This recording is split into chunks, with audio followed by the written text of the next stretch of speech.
Hello and welcome to this week's Focus on Geothermal Energy for the Weekend webinar. My name is Alexander Richter. I'm the founder of ThinkG Energy, and this webinar is brought to you by ThinkG Energy and Enerchange. I'm very pleased today to have with us Simon Webbison, the VP of Exploration and Resource Management at Ormat Technologies, based in the United States, who has offered to speak to us today about Ormat and its activities on islands, or the context for geothermal in island locations or settings, I guess. You have the opportunity to ask questions after the presentation by Simon. There's the option to ask questions during his presentation in the question panel of the webinar. And we will then, after the presentation, go through as many questions as possible. And I will summarize questions, if we can, for Simon to answer. And with that, I hand it over to Simon. Simon, thank you very much for joining us today, and particularly the early hour for you to join us. So very grateful. Thank you, and the floor is yours. Thank you very much, Alex. It's a pleasure to be here and speaking to people about something that we're really passionate about at Ormat. So, as Alex said, I'm fortunate enough to work at Ormat and to be the Vice President of Exploration and Resource Management, and that means I get to see a great range of geothermal resources around the world, which we'll talk about, and in particular in island settings as well. Ormat is a listed company, and there is a disclaimer here around basically not using this as investment advice. And I recommend that you take a look at this and other filings like our 10K filings online. So firstly, about Ormat and a little bit about our workflows. So we are a global geothermal company, regarded for building geothermal power plants for others as well as ourselves. But in the early 2000s, we started operating geothermal fields, and we now operate 30 fields. 27 are directly operated by Ormat, and 3 geothermal fields are operated through joint ventures in Indonesia. We have a pipeline of projects, and we currently have a couple of projects in development to come online on different geothermal resources, and that are not part of that operating fleet yet. And then we have over 40 fields in our exploration portfolio. So we have a really large and diverse range of geothermal assets that we operate in many different geologic settings and in many different countries. So it's something that's really unique about Ormat, and that we ultimately are the most global geothermal operator and explorer of geothermal for electricity generation. So as we talk about geothermal development, we have a generalized and simple workflow where we basically break things into phases. When you're running so many prospects is the approach that we use, and we do a lot of geoscience to build up a catalog of geothermal options for us and a global view. And then we start, when we see either market conditions or the need to actually hold a position in that market, then we move that into our post-land position, is what we call it. And then we do a lot of geoscience, and we take the lessons that were learned before us, and we by other developers as well as ourselves, and we try to make sure we're doing really fit for purpose geoscience that gets us into starting a drilling campaign. Now, generally this workflow is small diameter drilling and to large diameter drilling, and then we do long-term testing, and we've got an in-house numerical model team to keep this process quick for once we start building our numerical models. And they actually start before that, but that's the step which is critical path in this process. And we're willing to take risk, and that means at times, we'll jump straight to large diameter drilling if the resource requires it, and then we move into a project release where we align everything with our engineers and our financial team, and then move that into construction. And generally, a company, we're about 2 years for construction, which compared to if we have a steam turbine, you know, often is long, like 3 years plus as an industry. So it puts a lot of pressure on us to make sure we're drilling our development wells quickly and getting that field into operation. Where we take the learnings from that field and we can apply that back towards our exploration. And we also track and look at other operators and analogs, and it is a really important concept for us that we learn from others as well as ourselves, and we can apply that learning through our exploration and development pipeline we have. So our general approach, we do geophysics, and we actually have a lot of the equipment for MT that we do ourselves, and we've got a team in-house that does geophysics interpretations and 3D modeling and the inversions and everything that come out of it. Depending on the field, you know, we'll look at gravity, mag, and other geophysical things, and then also microseismic once the field's online, if it's fit for purpose. It's not something we just do as a blanket. We look for the right tools to use in the right geologic setting and make sure we're doing it right. Now that results in us doing MT on all the fields that we explore.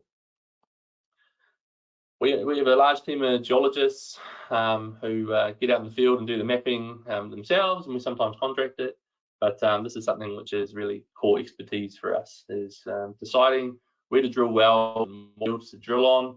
And when you've got a large portfolio, there are a lot of portfolio decisions that we have to make in around evaluating opportunities, speed to market, cost of development, and making sure we have really high success rates in our exploration drilling, and setting ourselves up for success and understanding the geothermal system.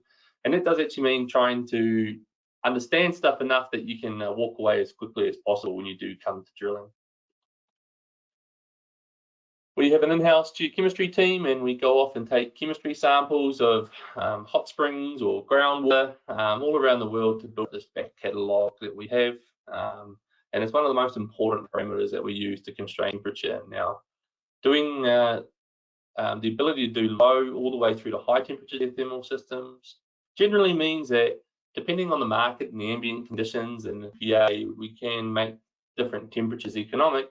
But as a general rule, we're looking for 130 Celsius plus, and we can use our combination of plus binary to make relatively low temperatures, or temperatures that historically in geothermal have been considered not viable. We can make those happen, and we do make those happen quite consistently.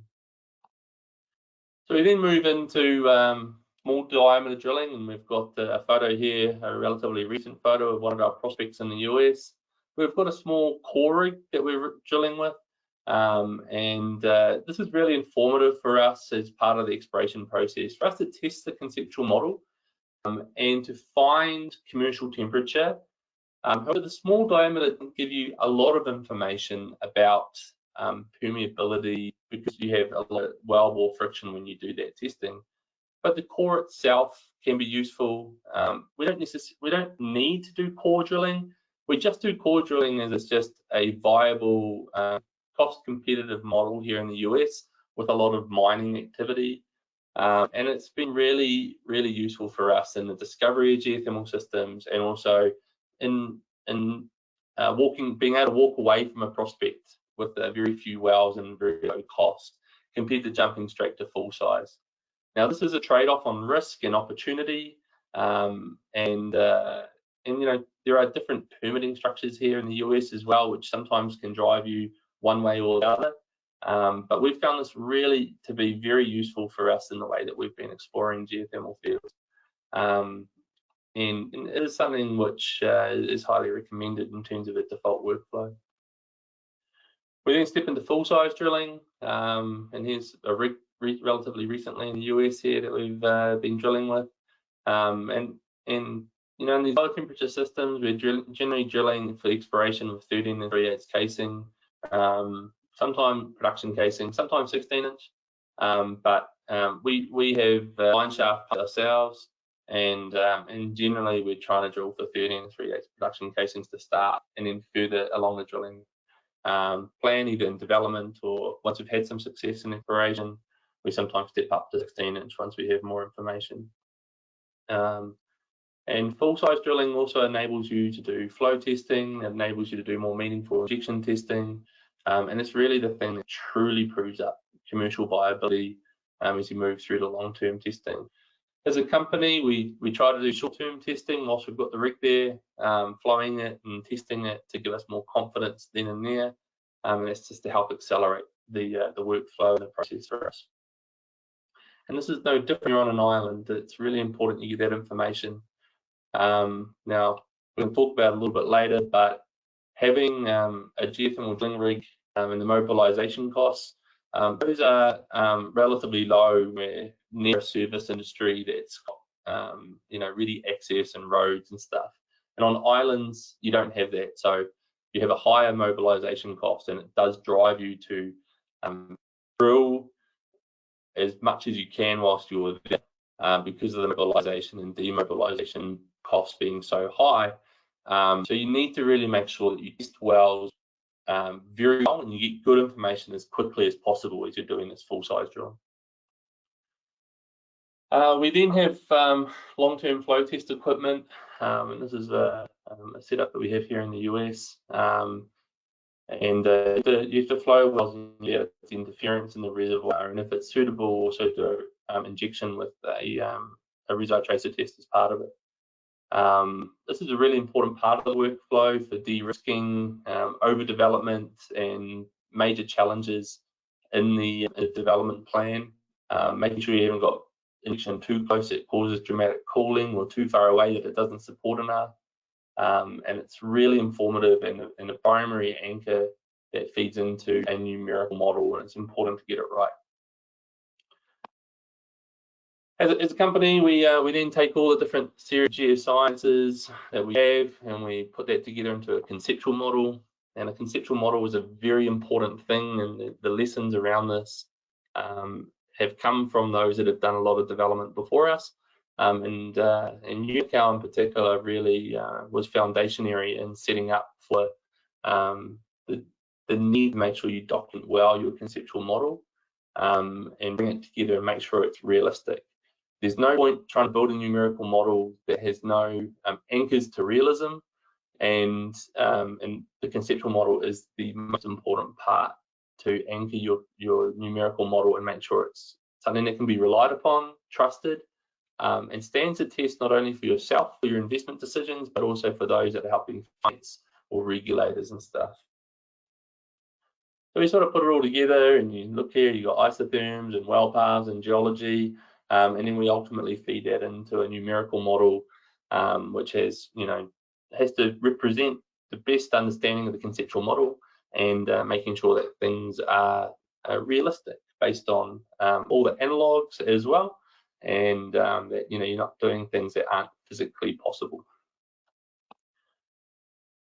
So as a company for Ormat, we have operations at present with making megawatts today in 6 different countries, and this is the biggest global footprint for operations.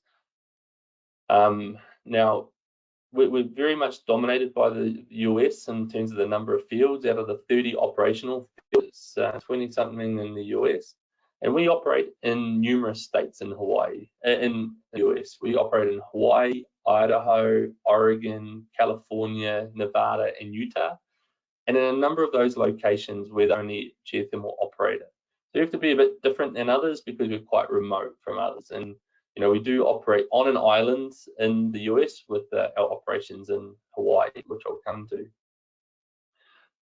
We operate on an island in Guadeloupe, and we're currently developing a geothermal power plant in the island just south of it in Dominica that is planned to come online towards the end of the year.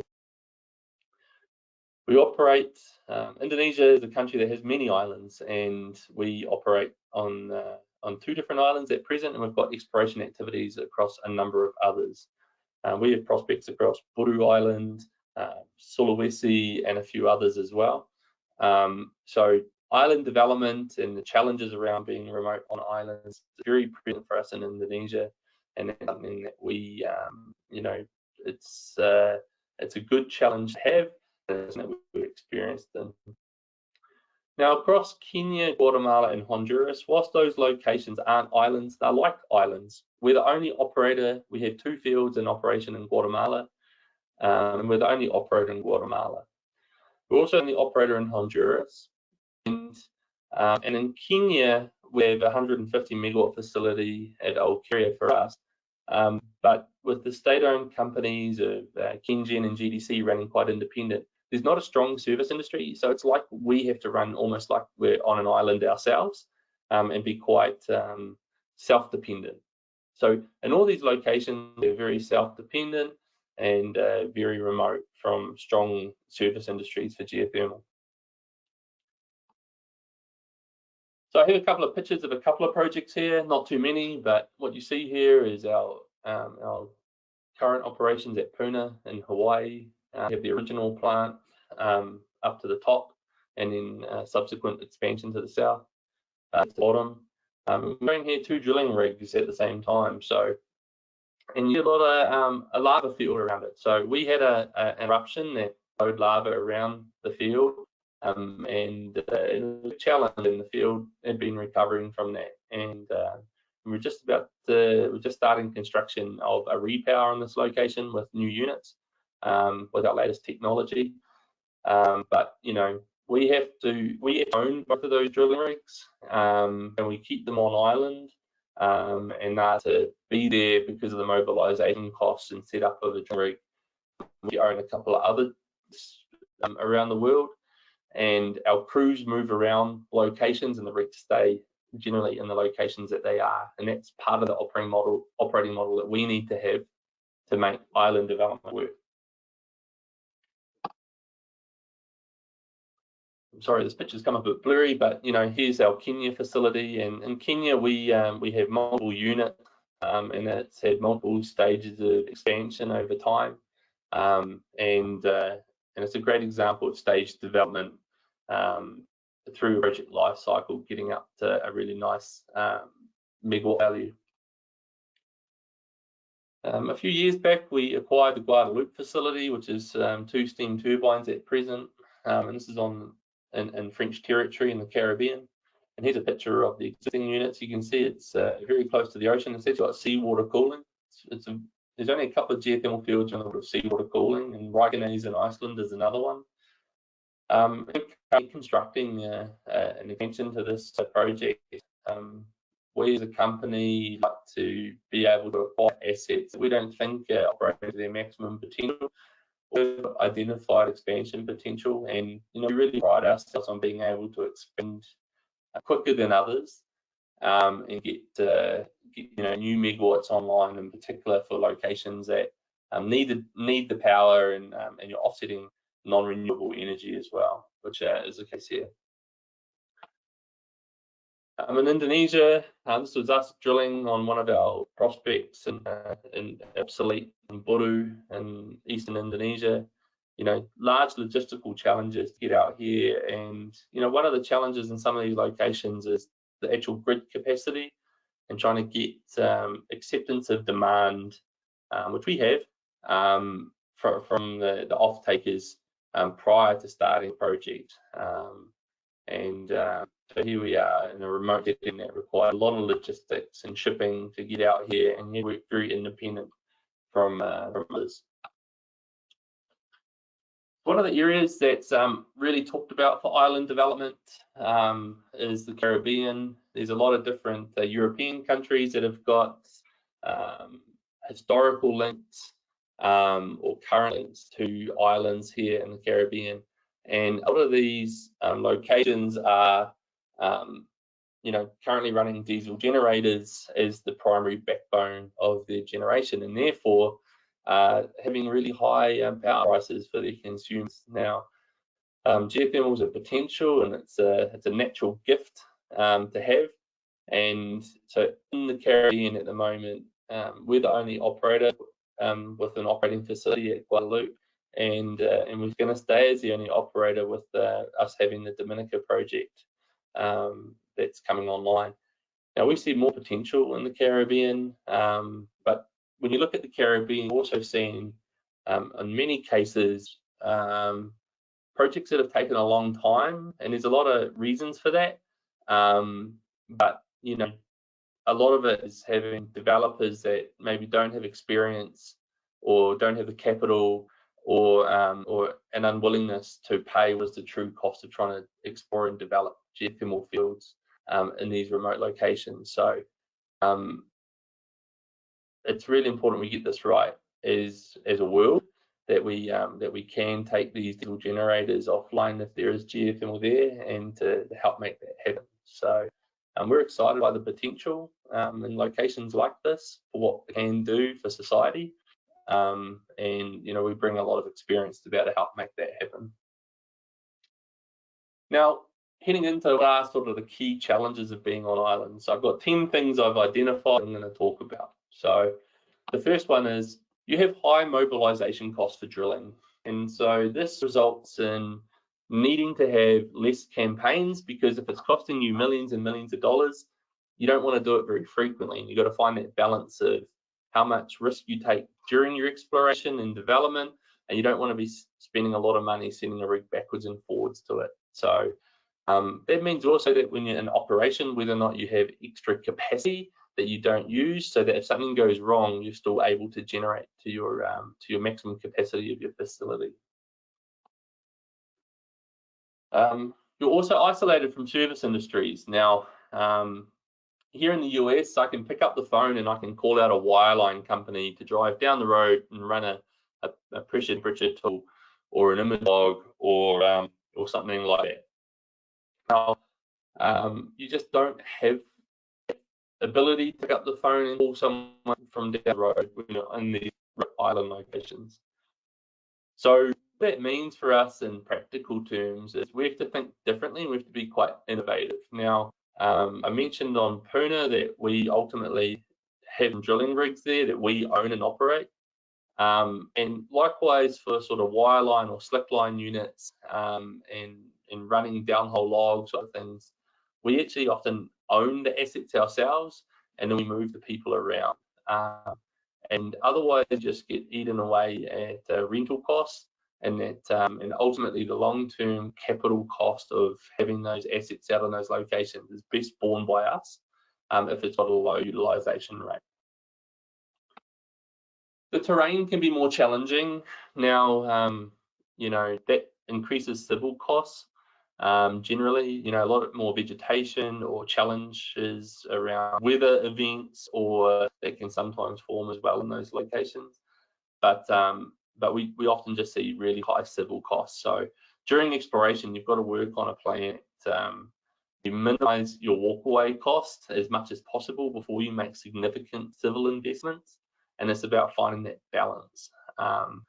Now, the other thing that happens is in a lot of island locations, you often have the potential for deeper water tables, and that means that, you know, as you're flowing your wells, you have to think about the practical elements of having a deep water table, and it can impact on the flow out of a well when you're running artesian wells.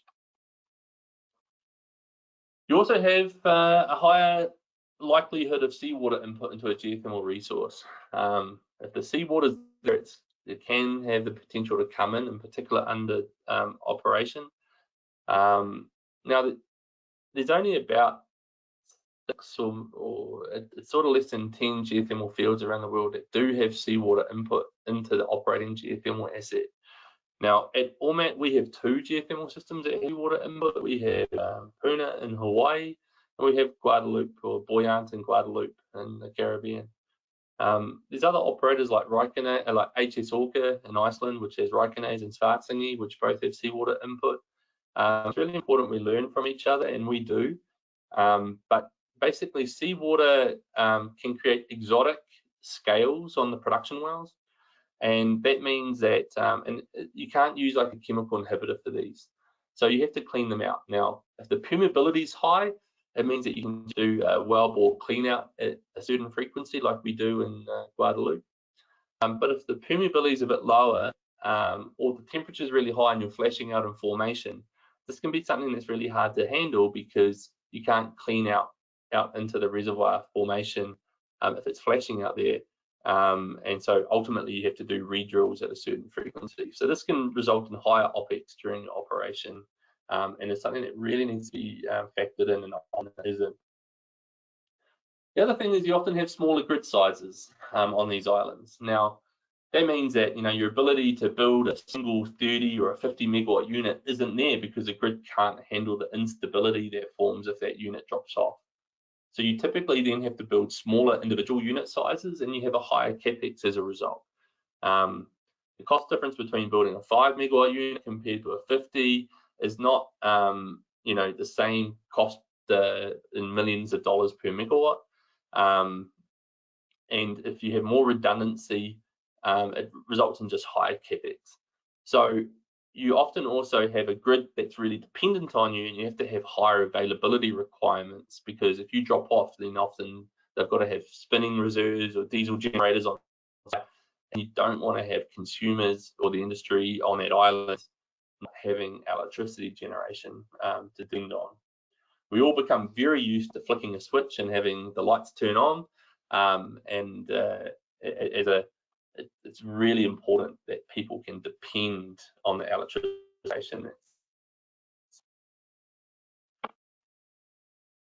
On the right here, you see a picture of us in our drilling rig in a tight location in Guadalupe, an example of how the terrain challenges and neighbours and everything else can make for a tight rig setup. The next thing is isolation from other facilities. Now, say here in the US, we have so many facilities that we have a lot of spare parts that can be shared. And if there's an issue that pops up, we can quickly get a spare part to that location. So what we see on island locations is that you need more spare parts, and you need to be more offline to keep availability up. Now, when something does go wrong and you don't have those spare parts, or you don't have the access to people or contracts or something easily, it's very easy to have long when you do have failure events, in particular for major failure events. And something we take for granted a little bit is that in a lot of places that you operate, there's really the regulatory framework for geothermal, and there's consideration of, a lot of times special regulations for geothermal, and you're not treated like, water well drilling or minerals or oil and gas. Now, because geothermal is different, we often see that in new markets, there's often a lot of challenges around the regulatory framework isn't there. Now that could be a double-sided coin. It can be really positive because it enables things to happen and you can help set that up, but it also can be really tricky at times, because what we need to do for geothermal, what's normal for geothermal, may not be normal under the regulations. So it has a lot of risk that it can add to project delays or complexity that can add to capex or opex costs. And ultimately, when you add capex or opex, it results in needing a high PPA or power purchase agreement or off-taker price, and that impacts on consumers. So, overall, as an industry, we want to be able to deliver geothermal as cheaply as possible, so that our consumers have prices. Limited infrastructure is often present in these locations, and there's logistical challenges. It might be the port's big enough, it might be that the roads aren't big enough. And so in some locations, we end up having to build, for example, shorter hinges so that they can make ways around the smaller roads. And that just ultimately adds capex cost and complexity that is otherwise not present. We often have competing land use or fragmented land ownership, and neighbours that have their holiday home or are located in the location where the geothermal is. And so if you don't have a consolidated land position, it can create a lot of development risk, uncertainties and delays, and ultimately cost as well. So, unfortunately, geothermal occurs where geothermal occurs. we try to work out where that is before you start a development, and sometimes through drilling you prove up that hey, it's off to the side a little bit more than we thought, and with an unusual system, or for example, or the geoscience isn't shaping the location like you'd hope. So having fragmented land ownership or limitations on land just adds a lot of risk to a developer to be able to actually successfully explore and create a successful development. And so often you need a lot of government help in helping to make the cure on some of these remote islands. And the 10th thing I had here was that limited local contractors. So, you know, often these islands are small, and it can result in less competition. Now, less competition is a bad thing, because it can cause higher costs. A lot of cause times like people aren't available. Now, so it's really important you have strong partnerships with your contractors. But you know, if there is a significant limitation in the availability of those, it can just ultimately add cost to a total project. So I have one last slide here to just show, you know, talking about the Caribbean earlier, one of our chief geologists, Ryan Libby, wrote a paper last year for the New Zealand Geothermal Workshop, and this is a takeout from that. And you can see here 3 different geothermal systems, one under operation at Guadalupe, and one under development in Dominica, and one that is under a phase of exploration in Nevis by the government of St. Kitts and Nevis. And what we see here is, you know, elevations and topography. We see here that each geothermal system that are on islands in the Caribbean, you have Guadalupe, which has seawater influence. You have Nevis, which has seawater influence, and you have Dominica that does not have sea influence.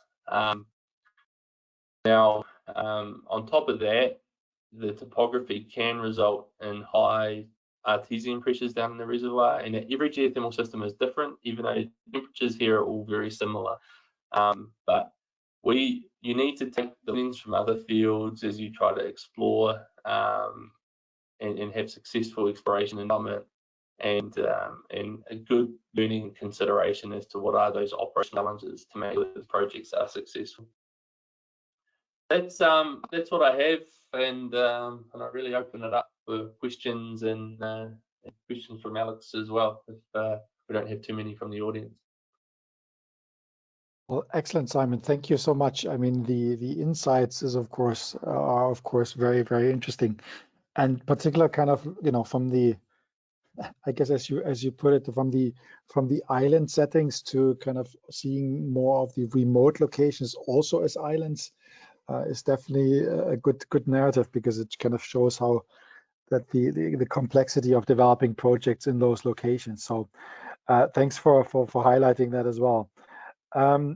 Maybe starting kind of with top of my head with one question, then we'll just go to some of the questions here by the audience. But when we think of the Caribbean and projects there, you also think of hurricanes. I mean, you see Hawaii with lava flows, of course, a different quality, but in the context of hurricanes, can you kind of look at how Ormat has been addressing or looking at that in the Caribbean settings?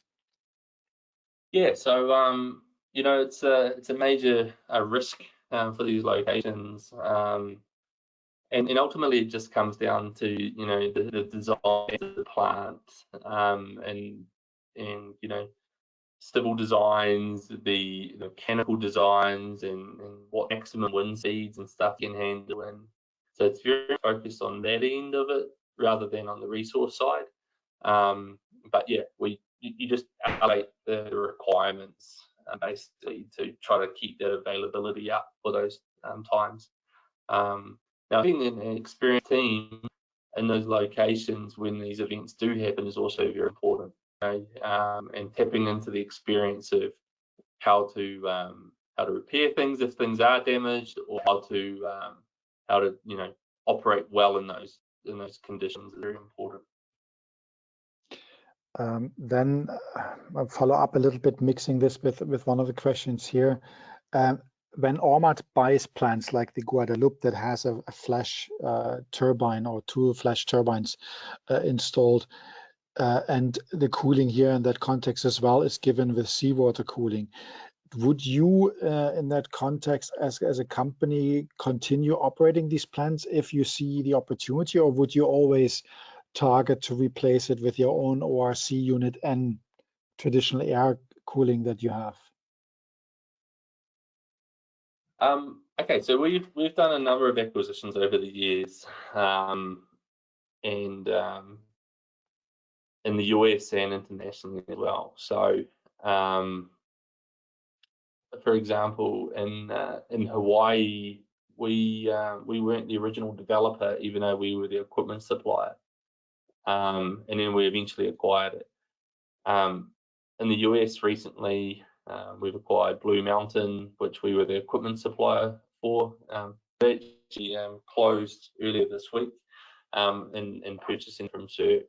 And we've acquired assets from Enel for the North America assets, we've acquired assets from TerraGen, from US Geothermal and others. So first and foremost, we try to operate things as they are, right?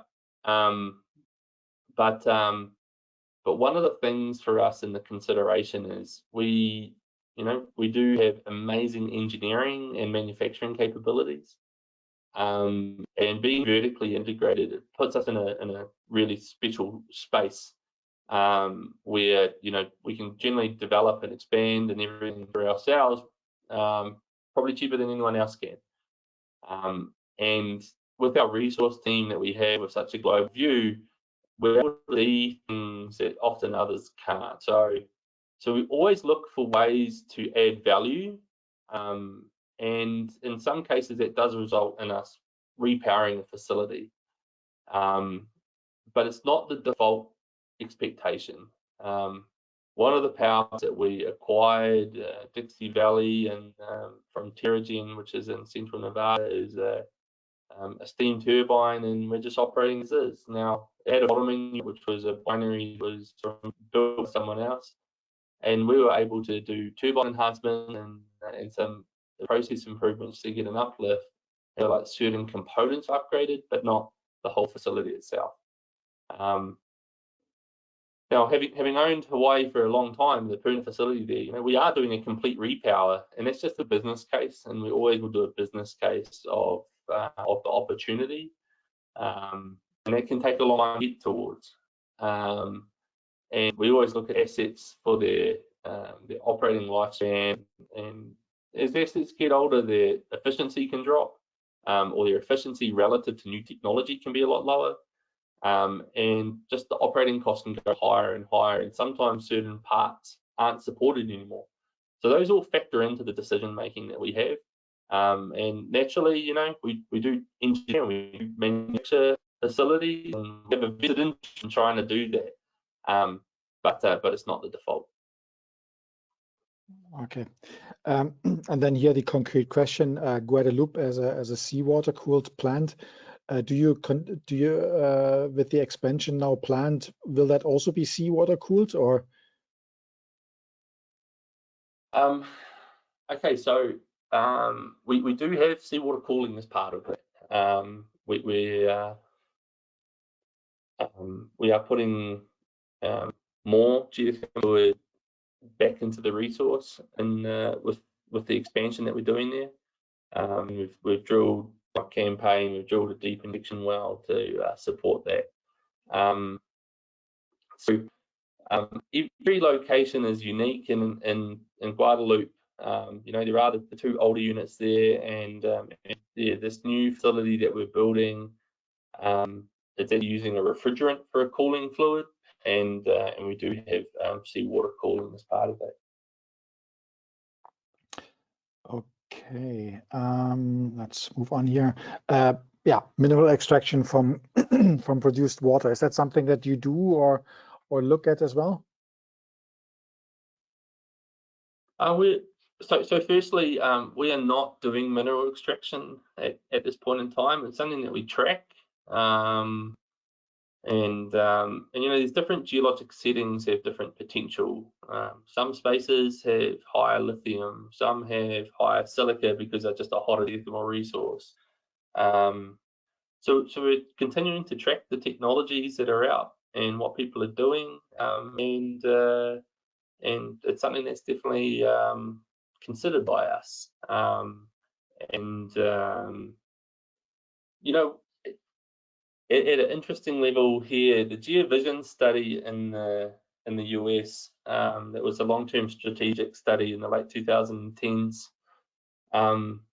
One of the things that's really interesting as we try to develop a lot of geothermal is the GeoVision study basically identified that geothermal and regulations at that time, if it was the same mining and oil and gas for access to federal lands and then the permitting structure within it, would result in a significant uplift in the deployment of geothermal.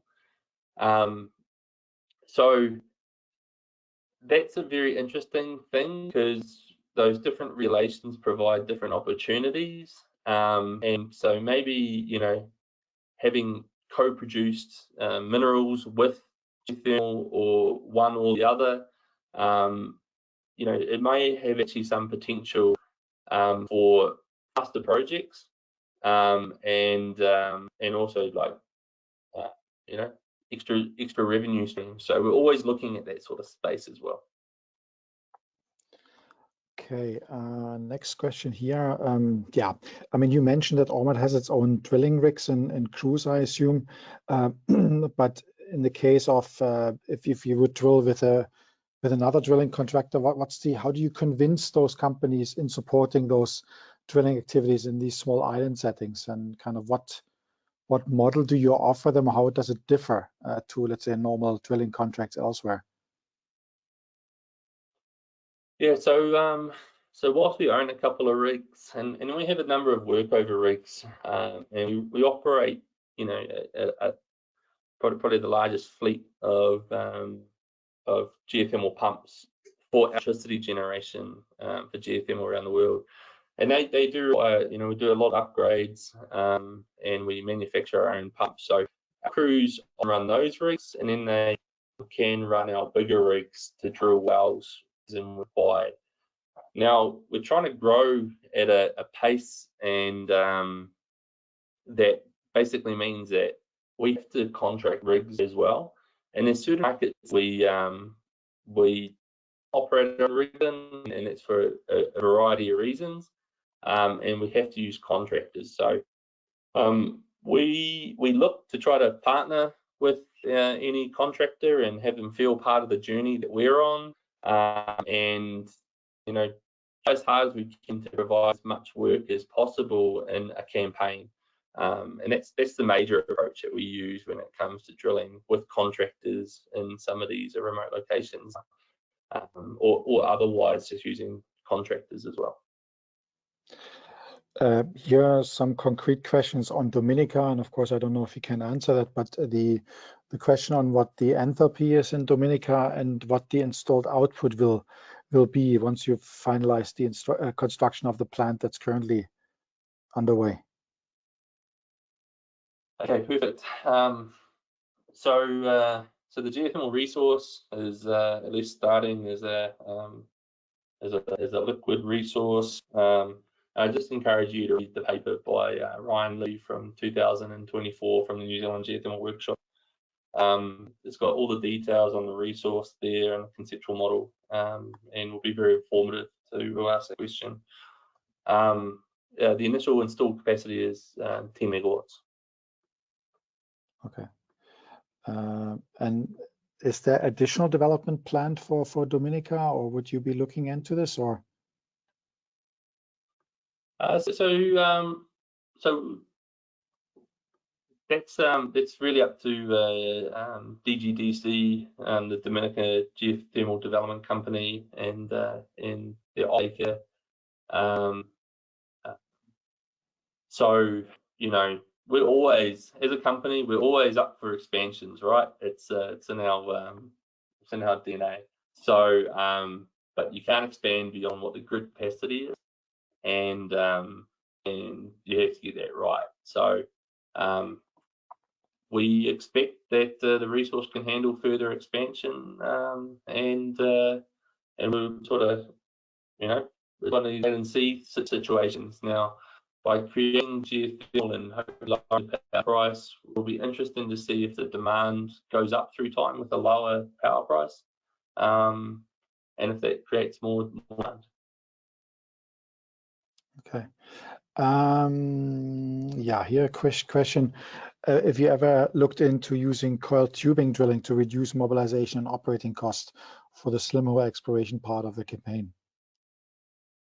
So we own a coiled tubing unit and we use it for workovers. We have not considered using coiled tubing for drilling of the well itself. However, coal seam gas and some other locations, there have been high performance coiled tubing units starting to play in space. It's not really in done geothermal I'm aware of, and a lot of these island locations are higher temperature geo resources, and so the risk of blowout or wall flowing and stuff, you need to do a very good risk assessment to see if coiled tubing drilling is viable or not. Okay, trying to go through here these questions. Yeah, I mean, so in the context, when we understand that Ormat is also involved in energy storage, so I guess there could be a possibility to combine here, let's say, power generation and storage. But given these smaller grid sizes and demand, how does geothermal fit into kind of mutually operations with other renewable energy projects, let's say solar PV or wind farms? So it's very it's market dependent and location dependent. So we do another branch to our business, which is energy storage, which was touched on. It's something which we're currently only doing that in the US with operations at the moment, but we have announced that there are a couple other locations that we've signed up agreements on.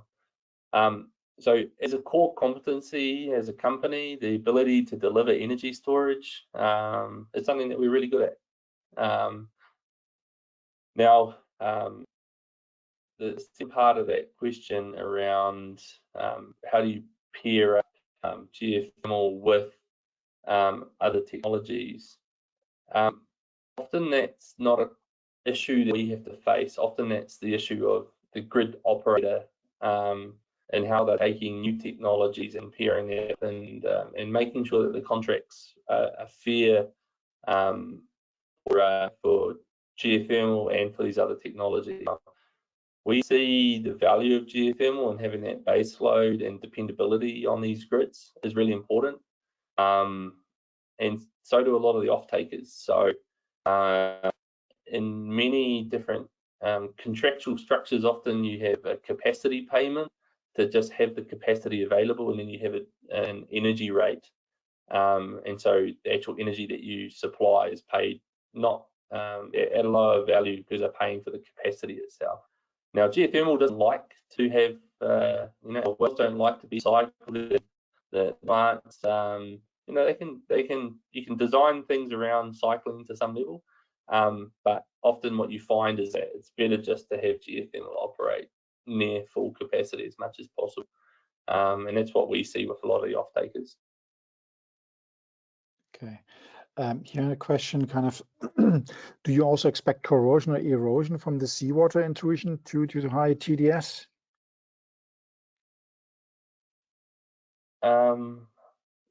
No, it's no, generally not. Okay. What we have is we have expertise on metallurgy within the business, and like with knowledge of operations and knowledge of stuff, you can try to make sure that you design with appropriate metallurgy, say through the power plant, through the heat exchangers, or anything else as required, depending on the chemistry that comes into you. And that's not necessarily just seawater; that can be in other parameters as well. So having in that space is really important to get geothermal right. But the TDSs that you have from these seawater influenced geothermal fields, they're nothing in comparison to, say, the Salton Sea in Southern California. So as an industry, we have the outlier, which has really exotic metallurgy, and then you have systems that have really low TDS and very benign chemistry, and then in between you do appropriate metallurgy for as part of that design and build as required. Okay. Your question, which is of course relevant not only in islands but in general, kind of, do you see social cultural challenges for geothermal development, and how in these locations and communities, and how do you as a developer address them?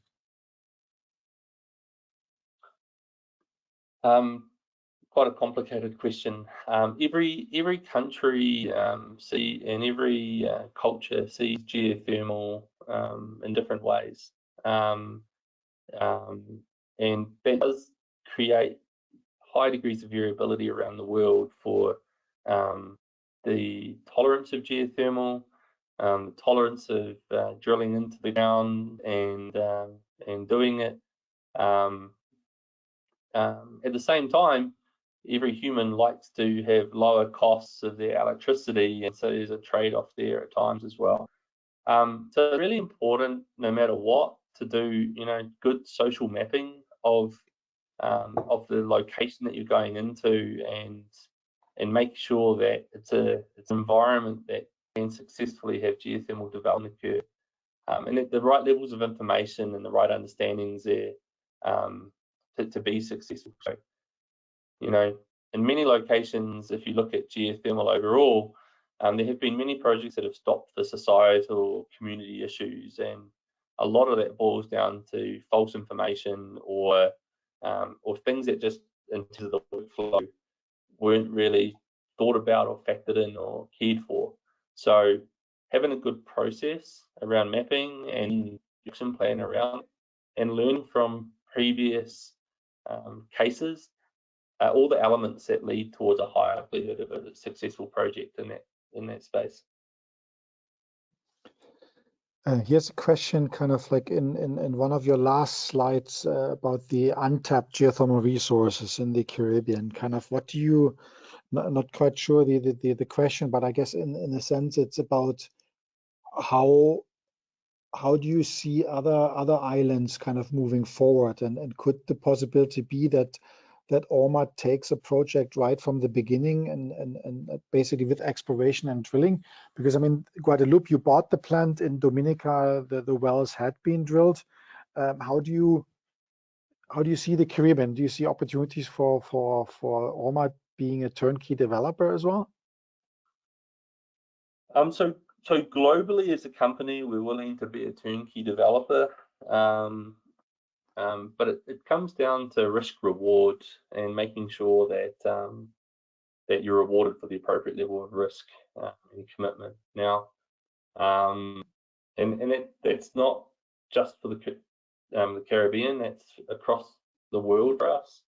And we do have a real core competency in exploration. We've got I say this with pride and possibly with bias, but we've got the world's best exploration team, and because we're doing so much exploration, we're really good at it.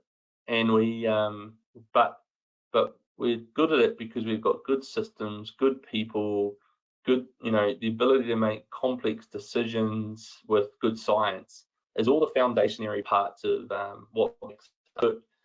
So whenever we see developments or exploration opportunities in a lot of locations, you have to ask yourself, can I do this better than others? Can I help make something happen? And you've got to say that when you see the projects that Ormat has done from exploration all the way through, generally, as a rule, they're generally faster than other people, and they're generally faster than having